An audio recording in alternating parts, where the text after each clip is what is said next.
Hello বন্ধুরা, career space YouTube চ্যানেলে আপনাদের সকলকে স্বাগত জানাই। আশা করি আপনারা সবাই ভালো আছেন। আজকে এই মুহূর্তে শিক্ষক নিয়োগ সংক্রান্ত যে সবচেয়ে গুরুত্বপূর্ণ আপডেট উঠে এসেছে, বিস্তারিত সেই সম্পর্কে আলোচনা করব। তাই ভিডিওটি অবশ্যই শেষ পর্যন্ত দেখবেন নিয়োগ সংক্রান্ত অনেক নতুন নতুন আপডেট পাওয়ার জন্য। যারা চ্যানেলে নতুন তারা চ্যানেলটিকে সাবস্ক্রাইব করে পাশে থাকা বেল বাটনে প্রেস করে অল নোটিফিকেশানটিকে অন করে রাখবেন, কারণ এমন ধরনের লেটেস্ট আপডেট নিয়ে এই চ্যানেলে সবসময় ভিডিও আপলোড করা হয়ে থাকে। শিক্ষক নিয়োগ মামলায় সুপ্রিম কোর্টে বিরাট স্বস্তি রাজ্যের। কলকাতা হাইকোর্টের নির্দেশ খারিজ শীর্ষ আদালতের। এবার শিক্ষক নিয়োগ মামলায় সুপ্রিম কোর্টে বিরাট স্বস্তি পেল রাজ্য সরকার। জিটিএর শিক্ষক নিয়োগে সিবিআই তদন্ত খারিজ করে দিল দেশের শীর্ষ আদালত। গত এপ্রিলে কলকাতা হাইকোর্টের বিচারপতি বিশ্বজিৎ বসুর বেঞ্চ শিক্ষক নিয়োগ দুর্নীতি নিয়ে সিবিআই তদন্তের নির্দেশ দেয়। সাধারণ মানুষের চিঠি মারফত অভিযোগ পেয়ে হাইকোর্ট স্বতঃপ্রণোদিত হয়ে এই মামলা শুরু করেছিল, যদিও সুপ্রিম কোর্ট সেই নির্দেশ খারিজ করে দিয়েছে।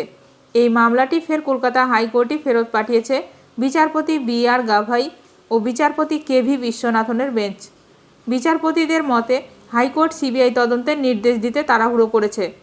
এর আগে বিচারপতি বিশ্বজিৎ বসু 9 এপ্রিল সিবিআইকে 2 দফায় মোট 752 জনের নিয়োগে দুর্নীতির অভিযোগ খতিয়ে দেখতে নির্দেশ দেন। রাজ্য সরকার সেই নির্দেশকে চ্যালেঞ্জ করে ডিভিশন বেঞ্চে যায়। কলকাতা হাইকোর্টের ডিভিশন বেঞ্চে রাজ্য সরকারের অভিযোগ ছিল, যে দুটি বেনামি চিঠিতে নিয়োগ দুর্নীতির অভিযোগ তোলা হয়েছিল তার সত্যতা নিয়ে সন্দেহ রয়েছে। ডিভিশন বেঞ্চও সিবিআই তদন্তের নির্দেশ বহাল রাখে।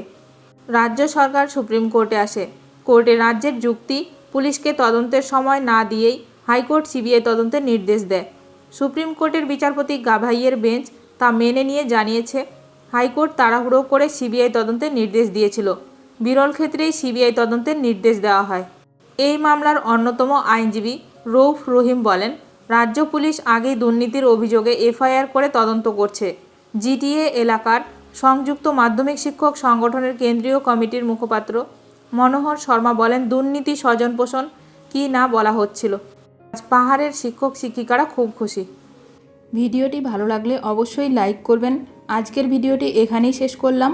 নতুন কোনো আপডেট নিয়ে দেখা হবে নেক্সট ভিডিওতে।